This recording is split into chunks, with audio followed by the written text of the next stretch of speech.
Hello everyone, welcome to today's session in this series of events that we are having, in which I will show you how you can start your project in BIMserver.center with the BIM essentials provided by CYPE, that is CYPE architecture and the rest of the Openbeam software. I'm your host, David De Dios, and I'm an architect working at the technical support department here at CYPE. Now, without further ado, let's take a look at what these applications are. So if we take a look at the store in BIMserver.center, you will see here that we have a category called BIM Essentials by Type. And these are the programs we are going to talk about today, mainly Openbeam Layout, Openbeam Sites, Openbeam Quantities, Openbeam Analytical Model, and so on. And the other one is going to be CYPE architecture. I'll show you how you can start your project from the beginning all the way to the end with these applications that we're seeing right here. I've already installed them here in my computer, as you can see, and we'll start from top to bottom showing the potential of each one of them. Let me remind you that these applications are completely free of charge, and you can download and install them right now, today, if you want to start working on your own after this presentation. Let's start first with Openbeam Site, which is our main tool to locate our models in the real world. Let me show you here. I've first created a project in BIMserver.center, which you can see here in my project gallery.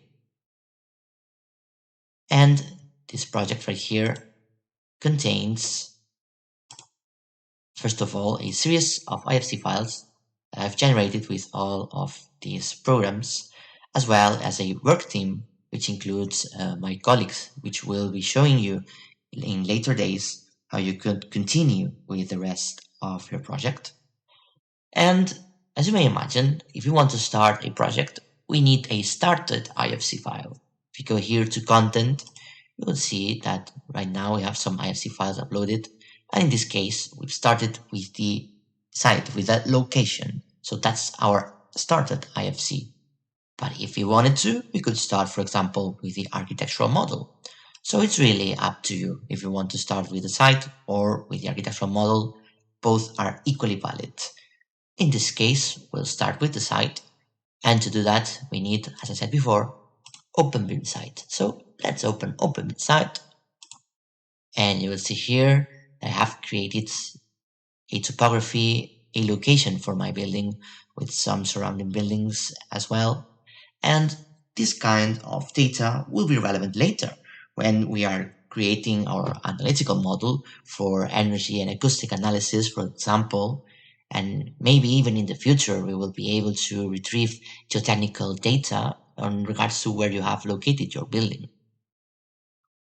This is not eye candy, as you may imagine, because we will be able to use this later for the thermal analysis when we want to analyze the cast shadows of the nearest objects, for example.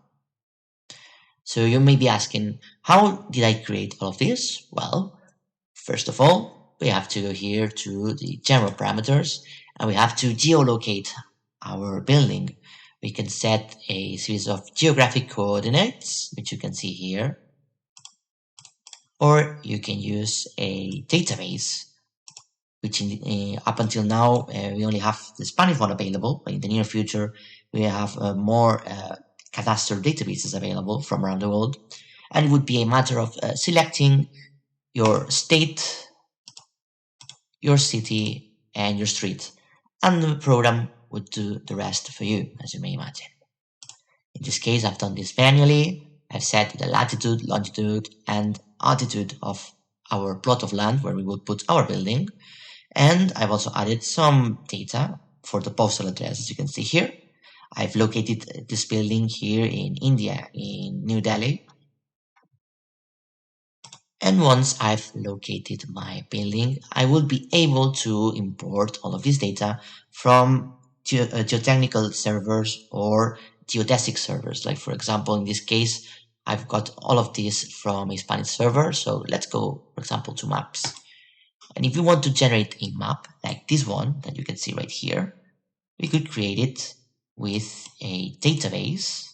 Well, we can select here from this menu, and we can import the individual layers that will make up the continuity of this map, as you can see here, with the coordinates that we have set previously, of course. And in this case, I created a very simple map, as you can see here, that contains some basic data, like for example, the layout of the streets, the plots, some basic contour lines, and so on.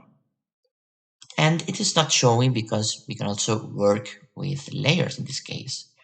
And for the maps, as you can see here, I have turned off the visibility, but let's switch it off now so we can work with less impediments, with a cleaner working space.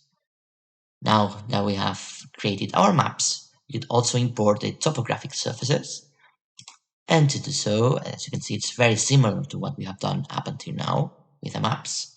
We can get data from web servers from around the world, or we can even import our very own points file in case we have a mesh, a cloud of points that we can insert for our topography. And we can set up a specific cell size depending on the precision that we would like to work with for our geotechnical data. I've already done this, as you can see here. I even set up the color that I would like to use for the surface, and it is visible right here.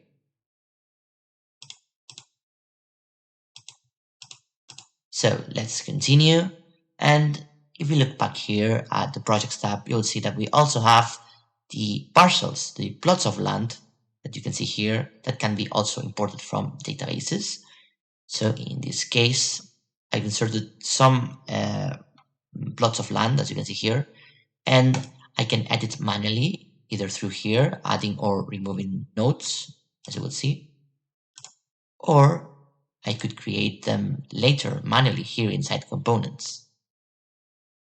And then, last but not least, all these buildings have also been imported from our database, and to do that, it's a matter of adding all the relevant shapes here, as you can see, just like what we have done before with the parcels. And we can even edit some data about these buildings, like for example, the number of floors that they are above ground, the height of each floor, and even the number of floors below ground. As I've said, in the future, we will be able to export geotechnical data. So now let's say that I'm okay with what we have imported from the databases, but I would like to insert manually, some more data. I could do that as I have shown you. So for example, if we go back to set components here, we can manually add a new parcel here, like so. And inside that parcel, we can insert a building, for example, like this. And we can set up the height as well as some properties for that building alongside the reference. Now that we have finished with the definition of our construction site, we can export this data into BIMserver.center, and as you may see here on the top right corner, we have a panel called BIMserver.center in which we can link our project to an existing project in BIMserver.center, or we could create our very own where we could export all of this data here with the share button, which I've already done previously. And last but not least, you can see that we also have here on the right side a suggestion on where we could continue with the development of our project. And in this case, we shall continue with the architectural model. So we could either export the IFC file here, or we could switch to the architectural model. And let me show you what's the tool that we're going to use for architectural modeling. You can upload IFC files created with other tools, or if you want to, you could create your IFC file with the architecture with CYPE architecture, which, as I said at the beginning of this presentation, is completely free of charge. So let me show you our building here already modeled in BIMserver.center, in CYPE architecture. As you can see, we have three main tabs in which we can model our project.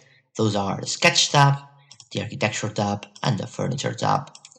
And we can also work with 2D views as well as 3D views, as you can see here. You can work with floors, if that's your case, if you are more comfortable working with floors in 2D spaces, like so, or if you want to work freely in a 3D space, like so.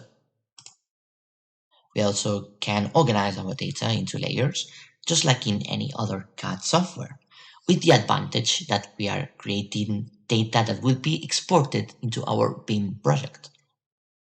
As you can see, we have divided our workflow into these three tabs because if you go here to the Architecture tab, you will see that we have a panel exclusively for the BIM model.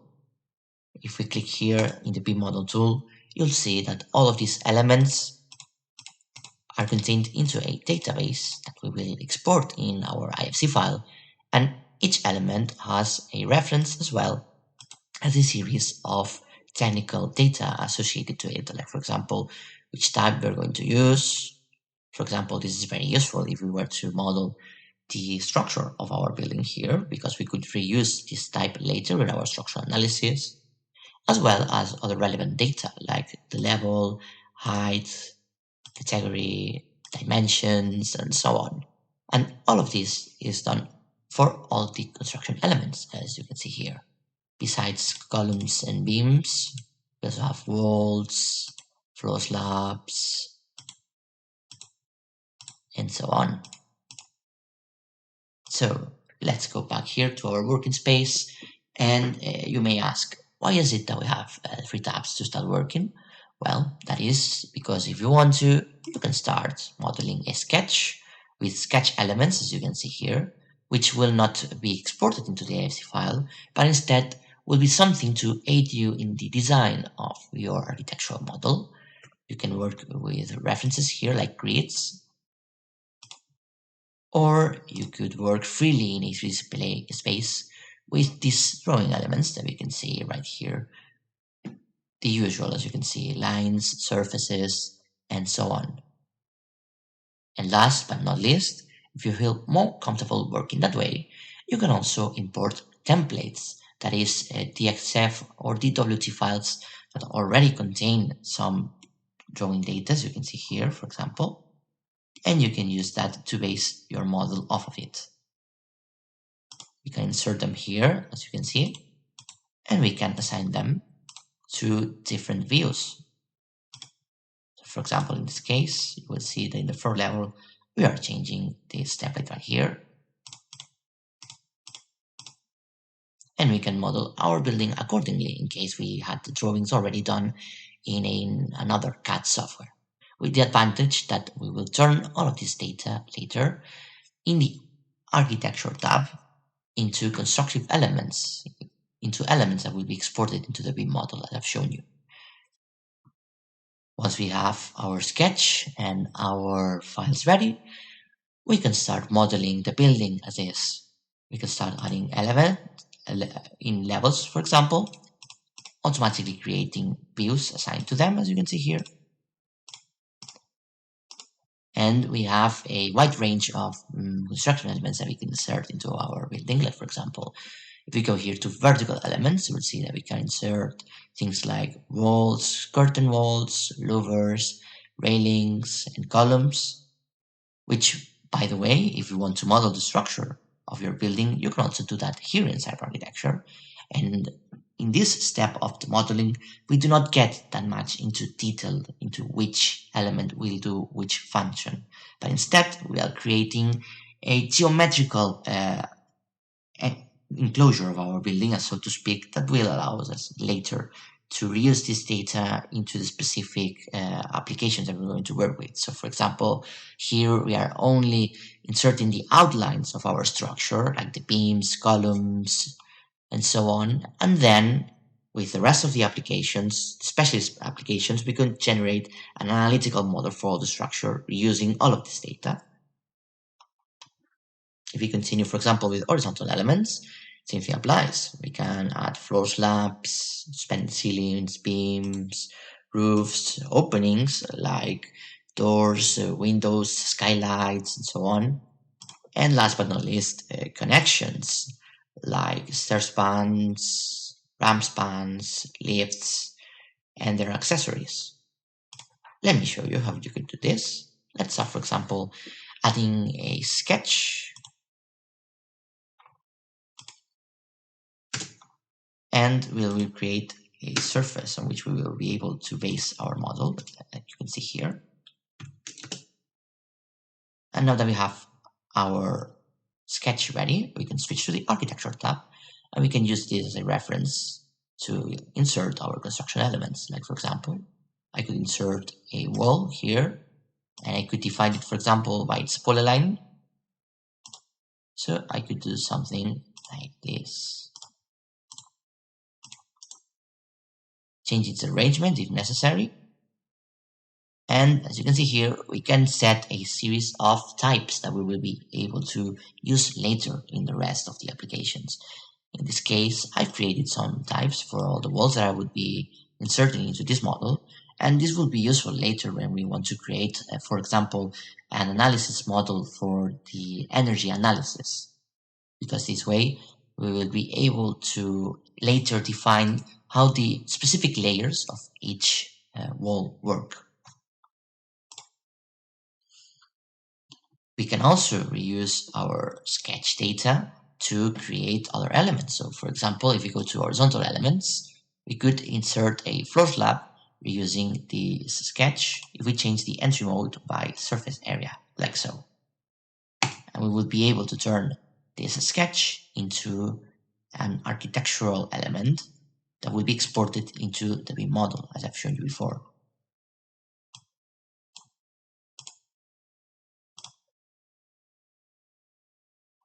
So once we've finished with the architectural definition, you can see here that we also have a spaces tool, and this will be useful later if you want to create an analytical model for the acoustic analysis, for example, or if you want to analyze the fire protection of the building and so on. And we could manually add a space here with the bounding elements of the space here.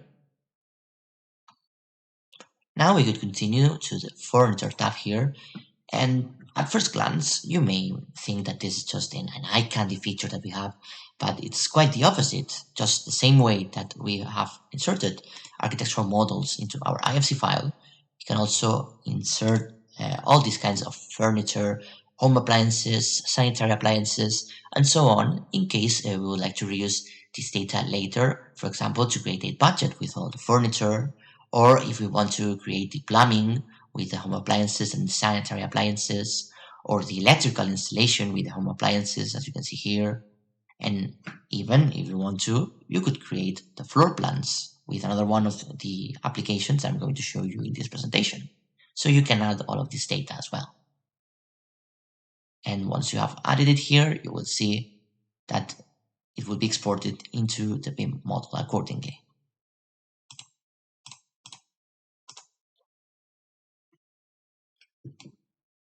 Let's fly around the model a little bit so you can see the extent of the design that we've carried here. And just like I told you before, you can organize and customize your working space whatever you want. So for example, in this case, I've worked with layers to make things clearer to the eye, like so. You can make them transparent or block them, as well as customizing the appearance of all the elements with textures, for example, as you can see here. So now that we have generated our architectural model, we will be able to continue with the design of our project in BIMserver.center. As you can see here, we can share an IFC file with all of this data into our project, and we can continue with these applications that we can see right here.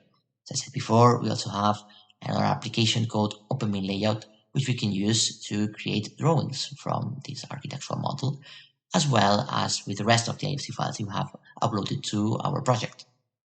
Let's go back to the project and let's see how everything is looking right now.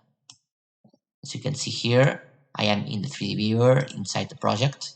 We go to the dashboard here. I've used this 3D viewer.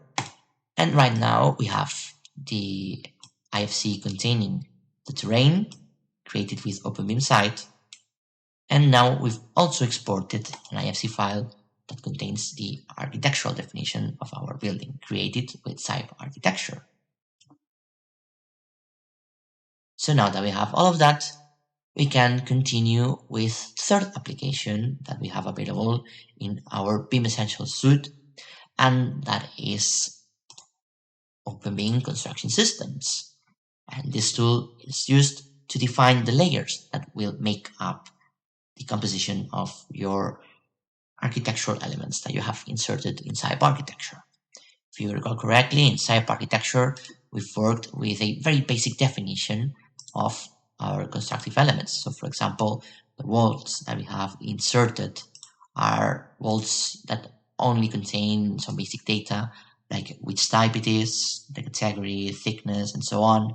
But we haven't defined the rest of the layers that make up this wall, and that is because we can do that independently with Openbeam construction systems. I've already created another file and I've imported the data from BIMserver.center. As you can see here, we have our building, and this has been read from this IFC file that we have uploaded to BIMserver.center.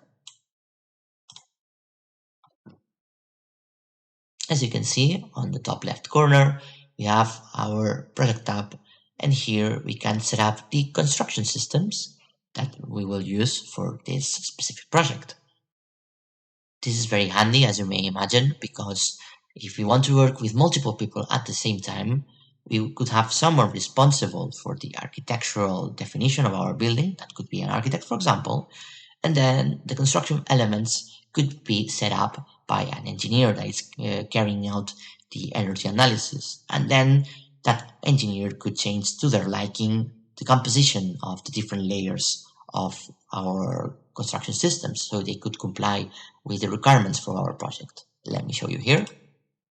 Let's open the construction systems tool, and here we will be able to set up a database with all the elements that we will be using both for the building envelope as well as the partition system. As you can see, we can filter them by which kind of function they are inside the building envelope for the partitioning system.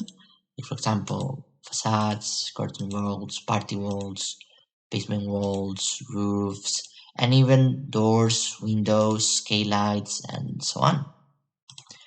In this case, as you can see, we've created some facades, and we've named them with the references that we've used in CYPE architecture. So this way we will be able to automatically link this reference to the type that we have created back in CYPE architecture. Let me show you, for example, this section right here, or this other one, and how we could create our very own section.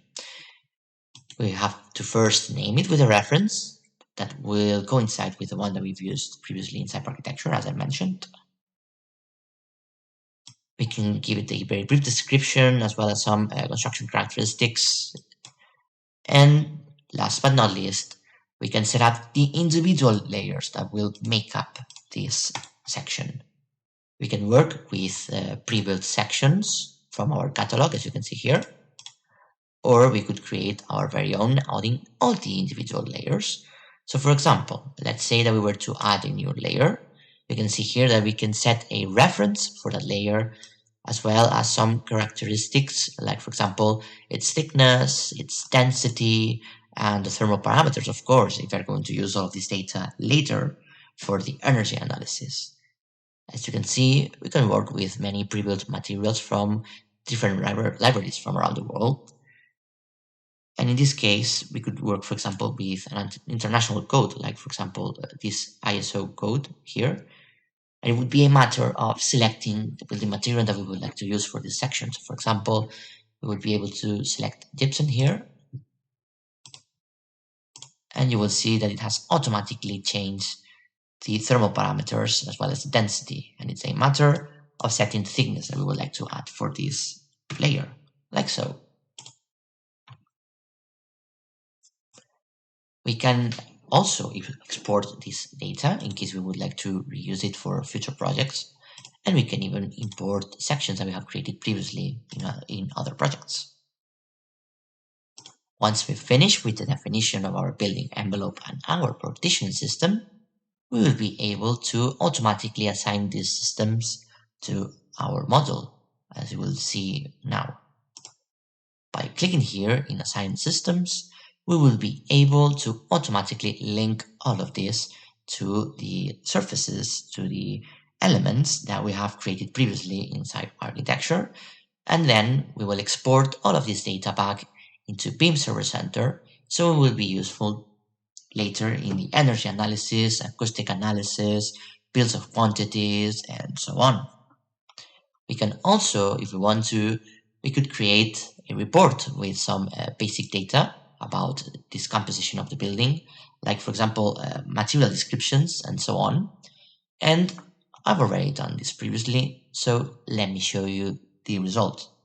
You can export this into a PDF file, like so. And as you can see, it automatically generates a PDF file that contains all the data that we have created here in Openbeam Construction Systems.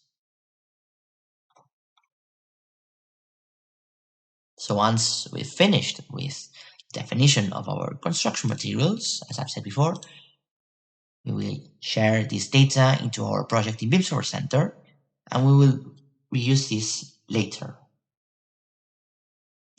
The fourth software that we are going to use, if we go back here to my desktop, is Openbeam Analytical Model. This tool is used to transform our architectural IFC file into an analytical model that will be able to be used for the energy analysis, acoustic analysis, fireproofing, and so on. Let me show you. I've linked this file to our project in BIMserver.center, and I've imported the IFC file containing the architectural definition, as you can see here. And most of the time, it would be as easy as clicking here in Generate Analytical Model, and that would be it. You would have an IFC file that contains all the surfaces that will be used for the energy analysis, acoustic analysis, and so on. But in case there were some discrepancies between the architectural definition and the analytical model, you could manually add surfaces, as you can see here.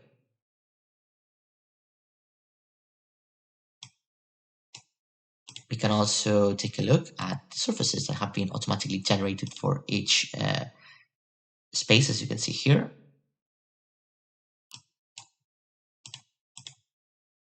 And we can even tweak them to our liking, as I've said.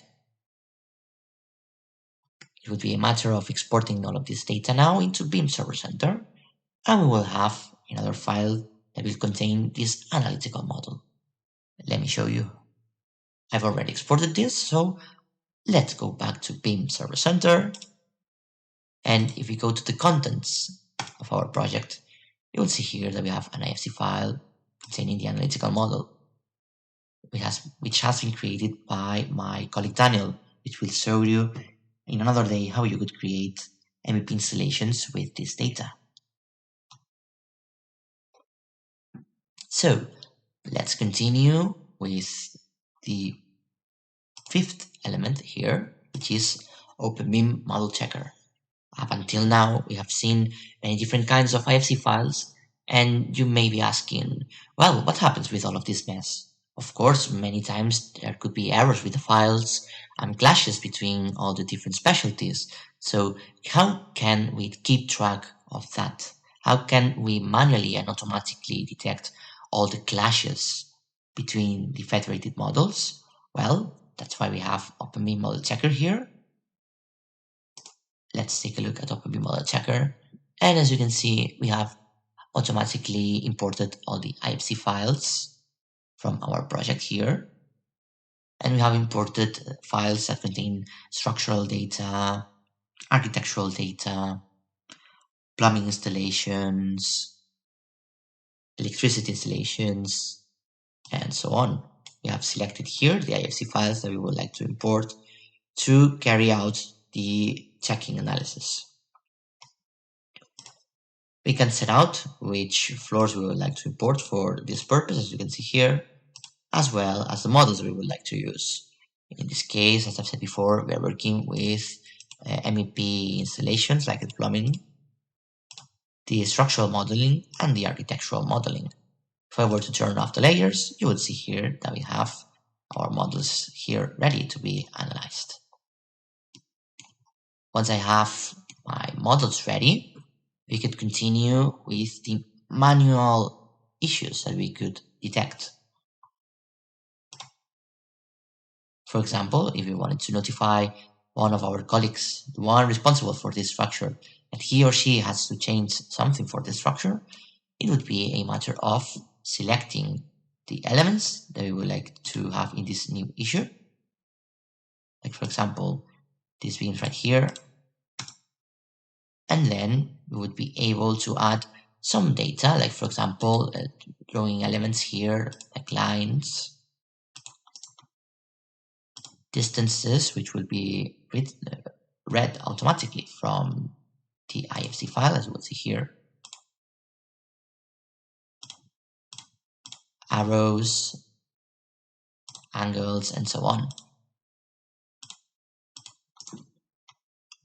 We can take a picture of all of this, and we can add a description here to tell exactly what's happening in this issue. So we would set out the description, and we will tell the program to notify the specific author of this file. So in this case, for example, the structure has been made by one of my colleagues here, so I could tell this colleague to review these elements, like so. And when I export all of this data, only he will be notified in BIMserver.center. If we go back to our project in BIMserver.center, you will see here that we have a notifications tab. And in this notifications tab, we have the issues, which can be either created manually here in BIMserver.center or can be exported from the clash detection that we have created here in Openbeam Model Checker. Let me show you. Let's create, for example, here an issue manually. And as you can see, it's very similar to what we have seen here in Openbeam Model Checker. So for example, we could select the file that has this error. We can set the description as well. And we can add some more data like images and so on. But as you can tell, this is not as flexible and powerful as what we are seeing right now in Openbeam Model Checker. So it's really up to you. You can either work with a BIM manager and then have a specific person working with the clash detection in Openbeam Model Checker, or you could also do this directly in BIMserver.center. And then the engineer responsible for each IFC file will be notified when a new issue is created here, as you can see here in the valve notification tab. We can also manage these issues here, marking them as solved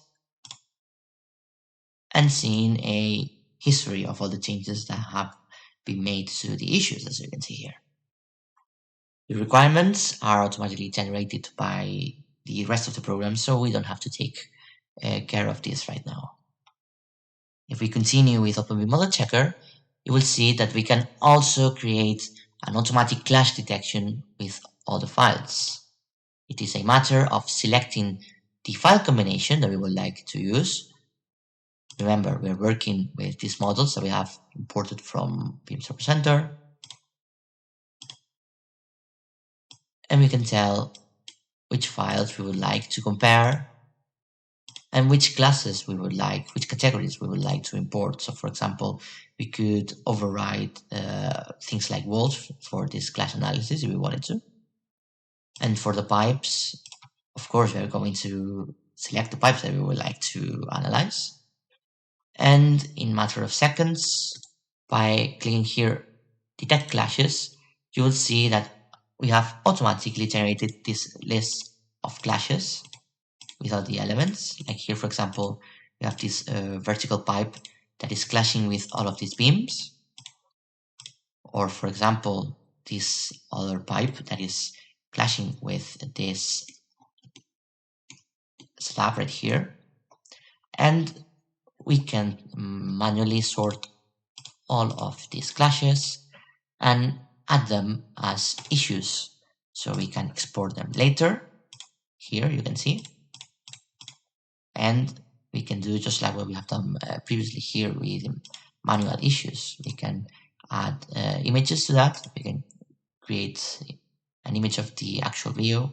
We can set a description, and we can tell which author is going to be notified of these changes. If it's going to be, for example, the one that has created the MEP installation, if it's going to be the one that has created the structure, or both of them, why not? And then last but not least, as you may imagine, we are generating lots and lots of documents for our final project. So if you want to keep track of all the documents that we have created, we can also take a look at the Documents tab here, and we can take a look at all the PDFs that are uploaded to our project with their IFC files. Once we have done the model check for all the specialties for all the IFC files, we can export this data into an IFC file, and the rest of the issues will be automatically generated right here. Let's continue with the sixth software in our list of BIM essentials, and that is Openbeam Quantities, which is our tool to create bills of quantities, budgets, analysis of environmental impact, and so on for all kinds of IFC files. It doesn't matter if it's an architectural, an MEP, or a structural IFC file, you will be able to generate a bill of quantities, measurements, and budgets for all these kinds of files. So let me show you here. I created a new file importing all the data from BIMserver.center, and as you can see here, we are working with the native entities that we have created with the rest of the software, like for example this model which has been created with CYPE architecture. And if we click in any of the elements, you will see that we are working with the native elements, with other properties which have been imported here into Openbeam Quantities. So now that we have our model ready, we will be able to create a cost database, which will be used to get all the prices for all the items that we will create here in our model. I've already created here my very own cost database, and as you can see, we can create items as well as sources. Sources are things like, for example, construction materials, paid work, waste, additional direct costs, and so on. Meanwhile, items are made up of these resources that we've seen previously. So the program will be able to automatically create a unit with all these resources and then link it to our IFC files. Now that we have our cost database ready, we can continue with the sets of measurement rules. This is how we will be able to link our cost database to the IFC file that we have imported. As you can see here, it's a matter of selecting the different properties for each rule of measurement and linking them with the IFC classes that we have imported. Like for example here, we have a measurement rule for the external facade, and we have selected this property, which is IFC, and we've told the program to select the value IFC wall and select value EF25. So we can link the facade with type EF25, which we have created here also inside architecture. And we will be able to link it to this work section and code for the items that we have created in the cost database. So once this is ready, you will see here that we have automatically created all of these measurements, and now we will be able to create our bill of quantities. The bill of quantities is automatically generated, as you can see here.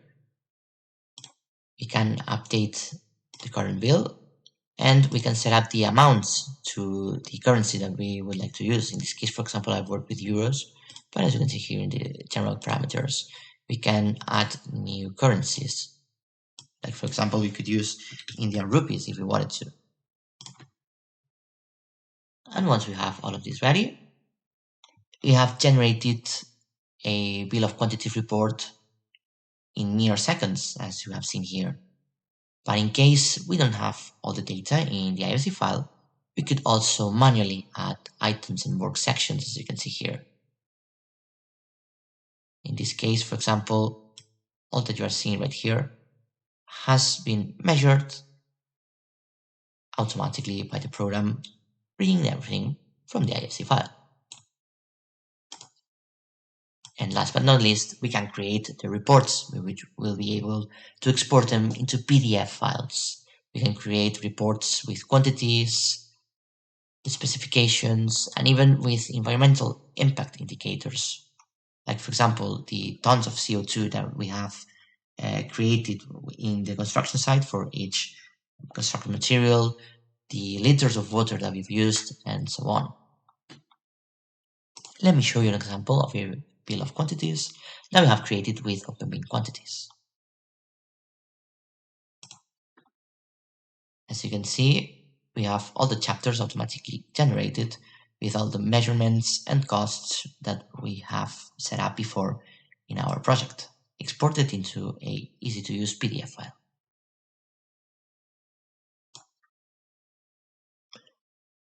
And now we are reaching the end of the BIM Essentials. As you will see here, we now have the last but not least important element in the BIM Essentials, and that is Openbeam Layout. With this software, we will be able to create drawings with many different kinds of IFC files. Let me show you an example here.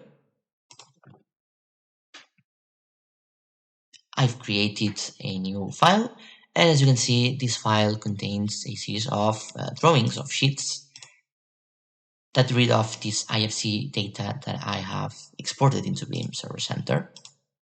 If we go back to our project here, you will see that here in the Contents tab, we have the site, the architectural definition, as well as some other IFC files that have been made by my colleagues, and we could make any kind of drawing as long as it's available here in our project. We can first create a library of templates in which we could create title blocks that could be reused for later projects. As you can see here, I've already created a title block for this specific project right here. And we can insert them at our will. We can also set up the styles that we would like to use for these drawing elements that you can see here.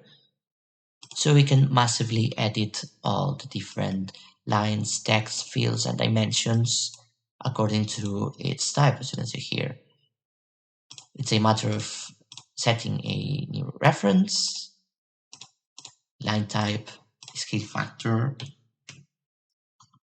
and the pen thickness that we will use for the final prints, as well as the print color and the identification color.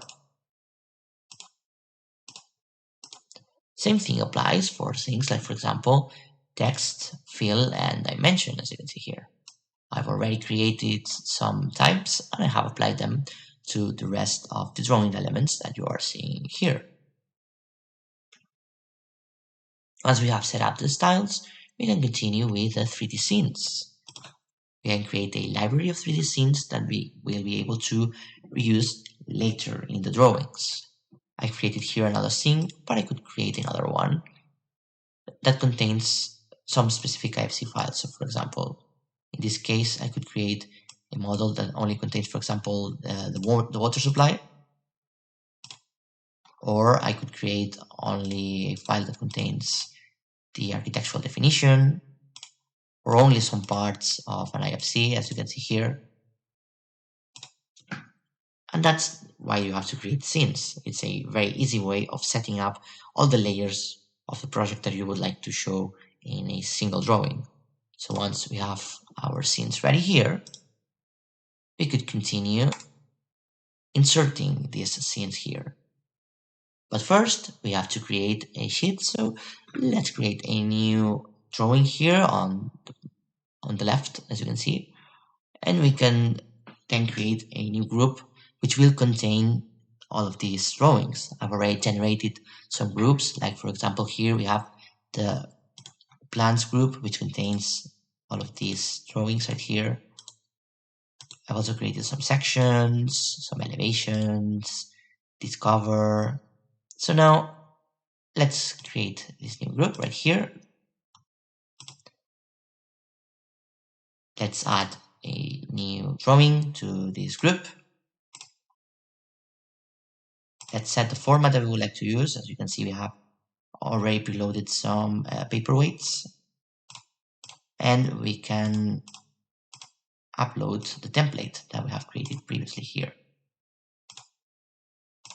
Let's click accept, and now here we have our drawing ready, so we can insert these 3D scenes I was talking about. Let's click insert, and let's draw a bounding box that will contain all of this data. We can select our scene, in this case scene 2 for example, the view that we're going to use, which by the way are imported from our IFC file. So in this case I'm imported the floor views as well as the 3D view. We can set a zoom. It could be predefined or it could be depending on the zoom. And then last but not least, we can set up things like, for example, the mode we're going to use, if it's going to be a black and white image or a color one, the printing quality, and so on. So once we've finished with this, we can click anywhere else and we'll have our drawing ready. Now we can populate this sheet with the rest of the drawing elements. As you can see here, we could use things like, for example, lines, very usual standard stuff, text boxes,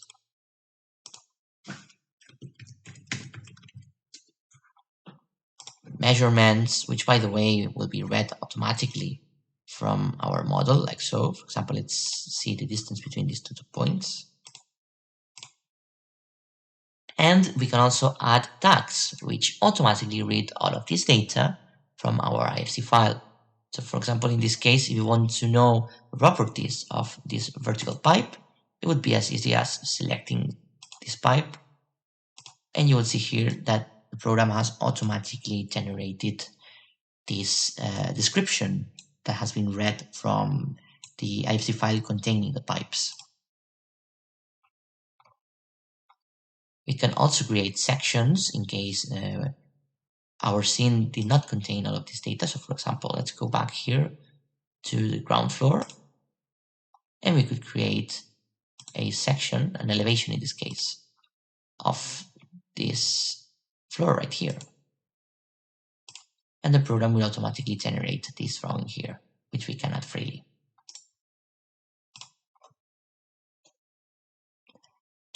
If you paid close attention, you will see here that we had some data that has been automatically added to our text fields right here.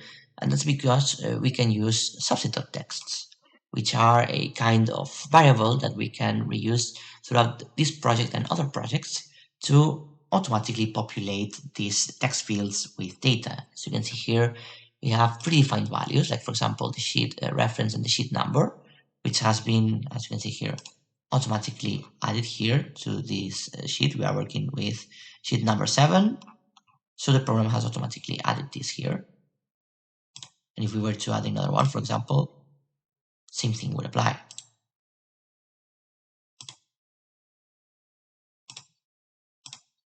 You can see here that it has automatically changed the number of the sheet to be sheet number 8. And the same thing for the user variables. For example, this template has some user variables that I have created previously, like for example, the project name, the location, the status, who has designed it, the date, and so on. And it's a matter of having texts that contain this string of characters that you can see right here. So for example,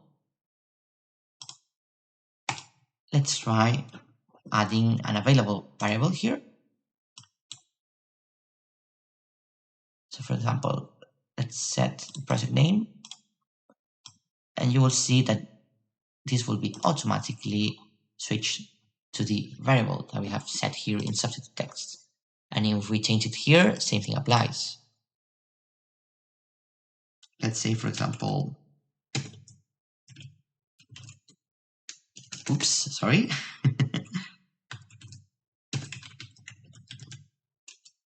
And if we click accept, you will see that all of the substitute text will be automatically substituted as the name implies.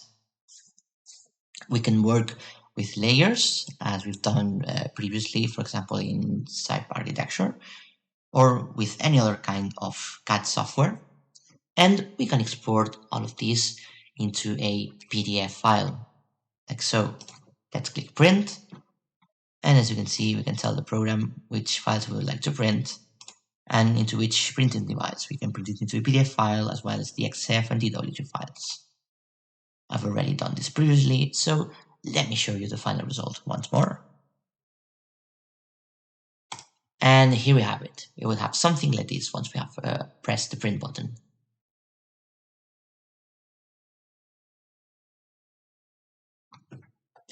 So up until now, that will be it for all the BIM essentials that we supply in BIMserver.center completely free of charge for you. If we go back to the store, you will see here that we have this tag here, BIM Essentials by Sab, that contains all of these files. Just to have a very brief recap, we started setting up our site with Openbeam site. Then we exported this data and we created the architecture with CYPE architecture. We exported an IFC file with the architecture, and then we continued with Openbeam construction systems to set up all the different layers of the constructive elements that we're going to use for our building. We've exported this data back into BIMserver.center, and then we've created the analytical model, so that way we can use all of this data to create things like energy analysis, acoustic analysis, fireproofing, and so on. Then we've used Openbeam model checker to check all the clashes between all of these files and to notify the authors of these files to apply all the changes. And we've created a bill of materials with Openbeam Quantities, with all of these IFC files, with our custom cost databases and measurement rules. And once we've done all of this, we have created our drawings with Openbeam layout, and we've printed them into a PDF file. You can start right now using all these tools. It's a matter of setting up an account on BIMserver.center, as you can see here. And you will be able to create projects like this one, for example. And you will gain access to over 150 applications that we have available here in the store, including but not limited to what I've shown you today, as well as what we will look at the rest of the sessions that we will have during this week. Thank you very much for your time, and hopefully we will meet at another date. Thank you very much for your time.